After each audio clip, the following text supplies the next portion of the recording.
Welcome to Rajika kitchen. இந்த வார சட்டுப்பட்டு chutney recipe number 45 Kashmiri சின்ன வெங்காய சட்னிங்க. அட்டகாசமான அடுப்பே பத்த வைக்காத இன்ஸ்டன்ட் சட்னிஸ் ஒவ்வொரு வாரமும் ஞாயிற்றுக்கிழமையில ஈவினிங்ல போஸ்ட் பண்ணிட்டு இருக்கோம். எல்லா சட்னியும் தெரிஞ்சுக்கிறதுக்கு நம்ம சேனலை சப்ஸ்கிரைப் பண்ணிக்கோங்க. ஏற்கனவே போஸ்ட் பண்ணதை பிளேலிஸ்ட் செக் பண்ணுங்க. ஒரு நாள் ஒரு குறிப்புன்னு தினம் ஒரு குறிப்பு சொல்லிட்டு இருக்கோம். அது எல்லாத்தையும் தெரிஞ்சுக்கிறதுக்கு நோட்டிபிகேஷன் பெல்ல ஆன் பண்ணுங்க. இப்போ சட்னி செய்யறதுக்கு ஒரு மிக்ஸி ஜார் எடுத்துக்கோங்க. காஷ்மீரி ரெட் சில்லி ஒரு 5 ல இருந்து 6 எடுத்துக்கோங்க. காஷ்மீரி ரெட் சில்லி ஒரு சாந்துக்கும் ஒரு கலருக்காக தான் சேர்க்கிறோம், காரத்துக்கு கிடையாது. சின்ன வெங்காயம் ஒரு 6 ல இருந்து 7 சேர்த்துக்கோங்க. முழுசாவே சேர்த்துக்கலாம். நம்ம கொரகொரப்பா அரைச்சோம்னா சட்னி ருசி அட்டகாசமா இருக்கும். ஒரு டீஸ்பூன் அளவு மிளகாத்தூள், தேவையான அளவு உப்பு, ஒரு அரை மூடி எலுமிச்சப்பழம், இது எல்லாத்தையும் ஒன்று சேர்த்து நல்லா கொரகொரப்பா அரைச்சிங்க அப்படின்னா சட்னி ரெடிங்க.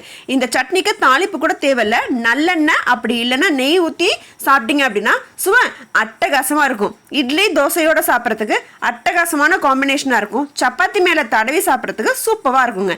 ட்ரை பண்ணி பாருங்க. ட்ரை பண்ணி பார்த்துட்டு எப்படி இருக்குங்கிறத கமெண்ட்ஸ் சொல்லுங்க. அடுத்த வாரம் வேற ஒரு சட்னியில் பார்க்குறேன். அது வரைக்கும்